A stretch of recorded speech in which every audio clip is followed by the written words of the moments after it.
Our old buddy Cardano is getting closer and closer to releasing a functioning proof of stake network, which will finally start to bring in that rich functionality that can take Cardano to the next level. And it's crazy to think that it's been nearly 2 years since I first bought Cardano when it was initially listed.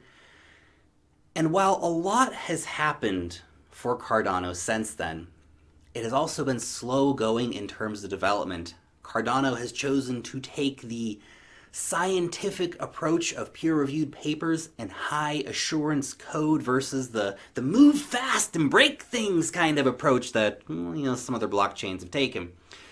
The strategy for Cardano is akin to the old fable of the turtle and the rabbit. Slow and steady wins the race, right? But technology moves incredibly fast. Since Cardano has been available on public markets, Ethereum has seen literally thousands of projects be built on top of its blockchain. I mean, sure, no one is using 99% of those different cryptocurrencies, but still, they exist. The vision of Cardano, though, was never to be the fastest chain to get onto the market. Charles Hoskinson likes to say that he's building a system that will last 100 years. So what difference does it make if it takes 3 or 4 years to launch Cardano? In general, the ADA team rejects the impatient approach to blockchain development, which doesn't always gel with token holders. Let's be honest about that. People who look and see a billion-dollar market cap smart contract platform, which is currently really only able to send ADA from wallet to wallet. But the promise of what is being built is what gets those who believe in the vision of Cardano very excited. And we are nearing a very major milestone for the Cardano blockchain. Day by day, the Cardano Shelley testnet continues to develop, and the next step in that testnet is essentially paving the way for stake delegation and for real ADA incentives scheduled to be coming later this year. The Shelley testnet program and its node, codenamed Jormungandr, was focused on the single instance implementation of the blockchain with the intention of refining the code base and also of ensuring that code base was robust enough. So that was phase 1 of the testnet. But now Cardano is ready to enter phase 2 of the testnet rollout because now the node is more stable. Now it is ready to be challenged with more experimentation with increased involvement from the community, which will of course help to identify and to address any initial bugs or code irregularities that may exist in the blockchain. When the network is deemed to be stable enough and is performing healthily across multiple nodes, then the third and the final phase of the testnet will be deployed, which will be the incentivized testnet. Now, in reality, this is going to be more than just a regular testnet, since phase 3 will basically be a replica of the Cardano mainnet, as it will be a snapshot of the current mainnet of Cardano, which will basically be offering Shelley-era functionality within a sandboxed environment.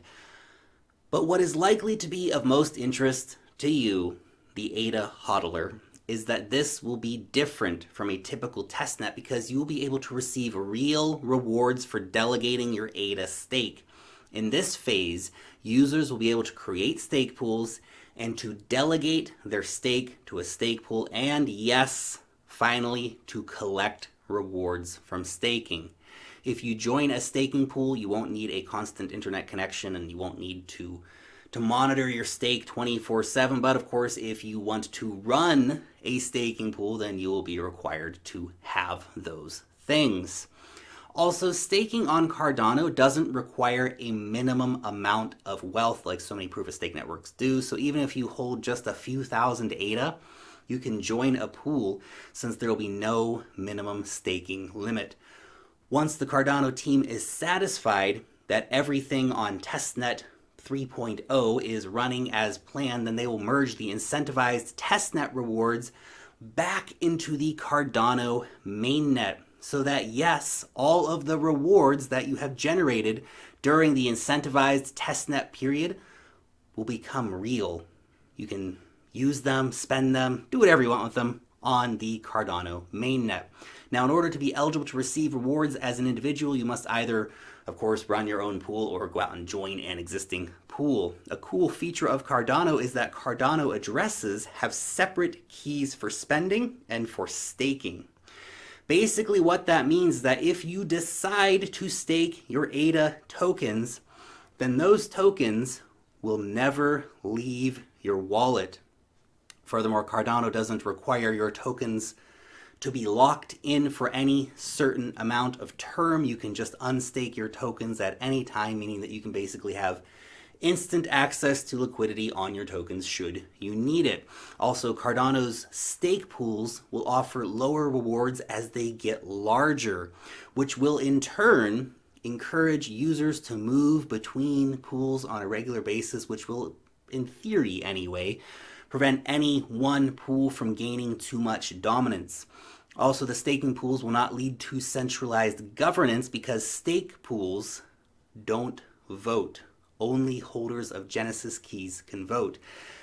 And to prevent exchanges from centralizing and dominating the Cardano ecosystem, they will be asked to use enterprise addresses, which are special addresses that don't permit staking and governance. I'm very excited about all that stuff.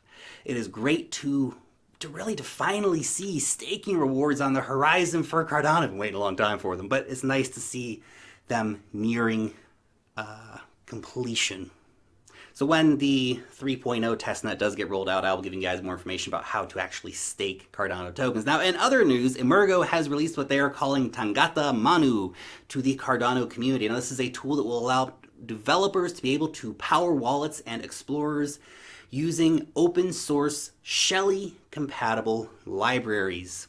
The Cardano Foundation has teamed up with a Berlin-based blockchain venture studio called Confideo. Now, the strategic partnership aims to accelerate blockchain models within corporations and small and medium-sized enterprises, as well as governments. A recent study showed that interest in blockchain by businesses remains very, very high. And as we see more and more pilot programs being shipped around the world, the interest in blockchain from businesses is likely to only continue to increase as they realize the cost savings potential of using blockchain, as they realize the security potential, of course, of the efficiency of using blockchain technology. Emergo has signed MOUs with South Korean government-approved trade associations, which should help to drive more Cardano adoption in South Korea. The two organizations are the Korea Blockchain Contents Association and the Korea Mobile Game Association. The intent of the agreements is to mutually identify and to explore potentially aligned interests and to then integrate Cardano blockchain solutions for those findings into the Korean digital content and mobile gaming industries. Korea is a hot, it is a tough, it is a highly competitive marketplace, with most major blockchain companies focusing a lot of their efforts to succeed in South Korea. Perhaps, though, these MOUs can help give Cardano an edge in the South Korean market. And finally, Emergo Academy has signed MOUs with Reva University in Bangalore, India, and PSG College of Technology in Coimbatore, India. These partnerships have been set up as part of an initiative to set up blockchain incubators within campuses. Got to get out there and get that next generation of developers building on Cardano. At least that's what this program is working towards. Cardano may be a slow burn, guys, but the size of that fire, it's growing all the time. Still, though, next generation blockchain competition is also increasing all of the time, with the likes of Hashgraph and Algorand coming into the markets, and yes, Ethereum 2.0, which in terms of development is not super far off from Cardano.